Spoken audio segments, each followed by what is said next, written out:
This is Shine On Policycast, the podcast that brings you EU policy updates relevant to solar. I'm your host Bethany. Let's get started.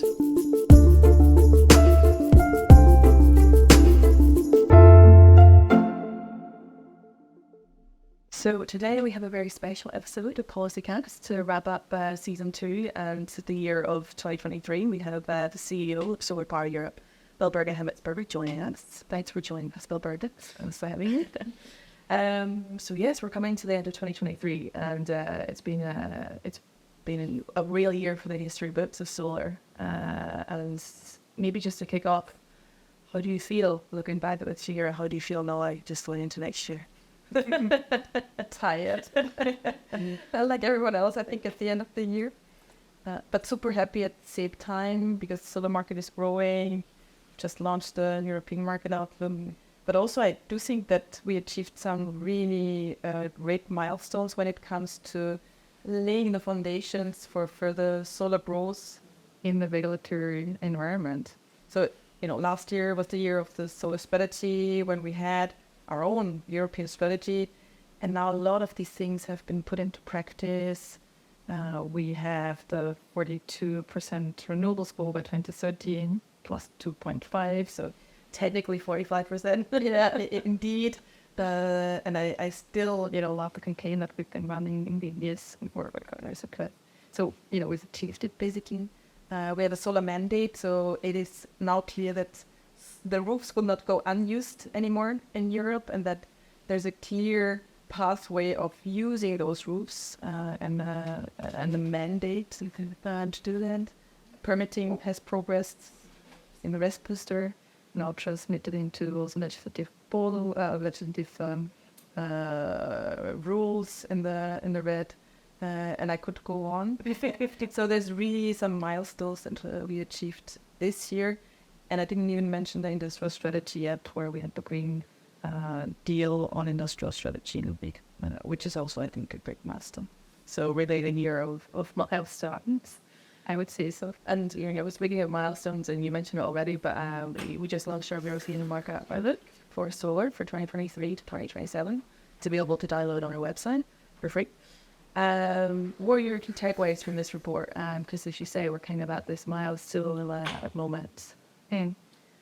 So I think the first thing I would say is that solar has clearly delivered again in crisis times. So we have added some 56 gigawatt of solar. And when I say we, it is the 800,000 workers in our sector. Mm-hmm. So a great achievement, and really them going the extra mile to get to this result. That's a 40% growth. Mm-hmm. Quite impressive. And 4 gigawatts. Yeah. And I also always love the translation, kind of the constant that 17 million households that are in addition now being served with solar, up from 12 million households in addition that were already served last year. So this is a great achievement. The solar market growing great. That brings us to the equivalent of 70 million households in Europe powered by solar. So almost 100 million. Yeah, definitely. But maybe looking at some of the other parts of the report, are there other takeaways that you have there? Yeah, I think the other takeaway is that solar is growing everywhere. So we see year on year the markets growing that are installing more than 1 gigawatt. This year it was 14 markets that were installing more than 1 gigawatt. That's also a record, with some standing out. I mean, with Germany installing some 14 gigawatt, I think almost 15 gigawatt this year, which is, I looked back into the EMOs of a couple of years ago, which is just 4 or 5 years ago. This is what we installed in Europe. It's just amazing. Germany really charging ahead there. Absolutely. But others following, Spain, the Netherlands, Poland, Italy. Mm-hmm. So it's really great to see all these countries gearing up. But I think most importantly, it's happening everywhere in Europe. Yeah, I think there's something about a few Central and Eastern European countries coming into those gigawatt markets as well. Some Bulgaria, Czech Republic, really spreading everywhere to all parts of Europe, which is nice to see. So then maybe a bit beyond geographies. I mean, what other parts of we've got some policy recommendations in there and some other bits and pieces. Are there other further takeaways? Yeah, I think the very important takeaway is that it's nice, to see that stellar growth in this year's market. At the same time, we should also look into the future because we do. So we are at a turning point at this point in time. So our forecast, that's what we're also doing in the EMO, shows that for next year we will be growing 11% as opposed to the 40% that we've been growing this year. So the growth is slowing down slightly. We're still growing, but it's slightly slowing down. And this has to do with grid connections, with auctions that are being deferred, with the inflationary environment that we're in. So all of that makes that the further growth that we see is a little slower than the growth that we've been seeing. So Solar has delivered in crisis times. It's now really the time that policymakers need to further support us, not be complacent, and further support the sector so that we can really deliver on our 2030 goals. The European Commission sets down our 50 gigawatt. We do think we can do more, but we need the right environment in order to have solar further growing there. Right, because I guess the temptation now is we can just celebrate, rest on our laurels, but there's no time. We're actually only at the beginning of the decade. We're supposed to install on average, 70 gigawatts a year, and we're 56 now, so we're likely to keep pushing. Absolutely, yeah. So there's some challenges there. You mentioned the kind of classics of green permitting, auctions, inflation, all taking a kind of hit into deployment there. When we look at 2023, obviously 56 is another record number. It's another record year, but that's not to say that the year hasn't been without challenges, and maybe that's a topic we can touch upon there. Indeed, it's been quite a bumpy ride this year. And one specific area which is not doing very well is European manufacturing. So, that we have this goal of reshoring manufacturing 30 gigawatt at least by 2030. And we've been very much pushing since years, actually. So when I came in some 5 years ago, that was already at the time one of my first priorities, to really make sure we can attract manufacturing again to Europe and be resilient. Fortunately, we've been heard a couple of months ago, and we've seen finally the Green Industrial Deal, which is very important and coming at a very important point in time. At the same time, all these years we've been discussing about reshoring, and then also manufacturers have been very upbeat at the beginning of the year, seeing all this political will and support. And we've been very fast in Brussels terms, also almost finalizing the Net Zero Industry Act, for example, which hopefully will still land by the end of this year. At the same time, manufacturers see things moving faster anywhere else. In the IRA, in the US, also India has a scheme for attracting manufacturing. So, and then at the same time, the prices were decreasing again to lower levels and very low levels. So manufacturing is really in a very difficult position where there's a lot of promises at this point in time to help manufacturers to reshore. At the same time, the market environment is very difficult. So we need to see decisive actions by policymakers very soon. And also, very strong actions. And what sort of actions are those? I mean, I think we've talked about all of these solutions a lot in this room, for example, but what can we do what can we really expect from policymakers in the next weeks and months as we see this challenge probably only growing, unfortunately? So what we've been proposing and putting forward are mainly 3 actions, which is first, when it comes to the Net Zero Industry Act, that we're making sure we have a pathway with some resilience auctions, as we call them, and a pathway that is leading up to the 30 gigawatt that we want to see in Europe again. So I think this is very important. The second thing is where we're still lacking some response is to have further easing the state aid rules. And the state aid rules have been adapted already to accommodate for the need to also support manufacturing in Europe. But they're not quite where they should be yet, because what we see not yet happening, for example, is support on OPEX.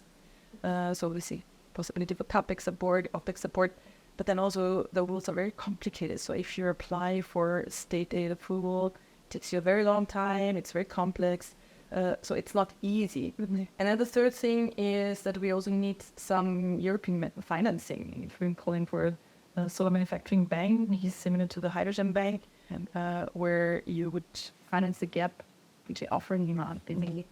So these are the three things that we've been putting forward, that if the political will is there, could also be implemented. And then those are some things we can do, and hopefully those are some things we can do quite quickly. Maybe we should talk a little bit about what we shouldn't do in this time of crisis, because we've got some pretty clear asks there too, I think. absolutely, we should really keep a cool head. Some are calling for trade measures again, trade defense measures. We've seen that in the past, it was detrimental to our sector. Import tariffs were lifted just 5 years ago, and only then the market, which was down to almost zero, was starting to grow again. So this is a mistake we should not repeat. It would be a complete lose-lose strategy. So we should rather focus on the positive measures that we can put forward, and that's what I was just mentioning, but not engage in a lose-lose strategy, which could mean that we're losing a lot of jobs in Europe. We have some 800,000 jobs today in Europe, and we could lose a large portion of it, have the market collapse, not reach the targets that we have set ourselves for 2030 in order to tackle different crises, climate crisis, energy security, and so on and forth. So it would be really the wrong way. So that's something we shouldn't do in 2024, and something that we don't want to be looking forward to 2024. But what are the key highlights for the sector as we look beyond 2023 into next year, and hopefully there's some good news then in prices. I hope so, yes. In any way, next year will be a special year, because next year we will see European elections. We will see a new political leadership in Europe, new European commissioners, the European Parliament. And I do hope that they will embrace electrification of our economy. At the moment, we're at around about 25%, and we need to be at 35% of our economy being electrified by 2030. That's the goal that we've set also with other associations in the Electrification Alliance. So, and from that goal, a lot of measures should trickle down, improving grids, making sure that we have the right skills, and so on and so forth. But already focusing on electrification will be key, and we do hope that we can convince the new political leadership that this is the right way forward, because it's the most efficient and the cheapest way forward. Yeah. So this is one thing. And then, if you still allow me one second point, because we're talking a lot about the European level, which is setting the scene kind of, but even as important is the implementation of all these measures at national level, at local level. And this is where the national energy and climate plans come in, which are being revised as we speak.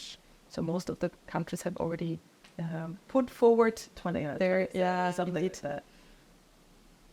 And we see an increase in solar ambition, which is positive. But at the same time, all those NSCPs together are 20% short of the 750 gigawatt that the European Commission set as a goal for 2030. So there's still a lot to do. First, when it comes to ambition of member states on solar. And second, when it comes to the implementation, to relieve all the bottlenecks that we're looking at, and to implement the very good rules that the European institutions have agreed on grids, on parameter, and also on so on and so forth. So this is something where we need to see action at local and national level. And hopefully we see more of that in 2024. Absolutely, we will be working hard at it. So then if I can drill down to one wish for solar for the new year, what would it be? One wish. Let me allow two things. First, it's a very politician answer. First, I would like to also take this opportunity to show my gratitude for the great work that the SolarPower Europe team has been doing over the past year and all past years, So I'm very happy and grateful to be working with such a talented and dedicated team.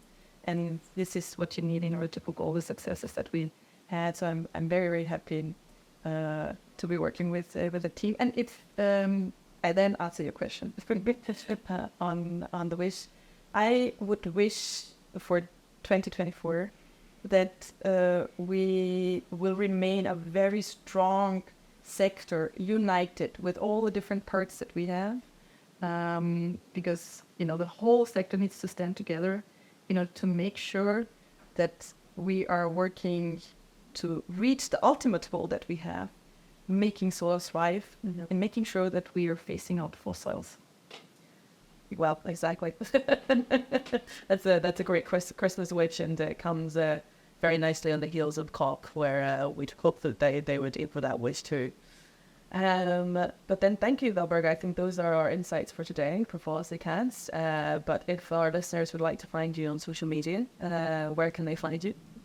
So on Twitter or X, you find me on the Solar Walburga. Otherwise, under my name, LinkedIn, Walburga Hemetsberger. Thanks very much, Walburga. Thank you.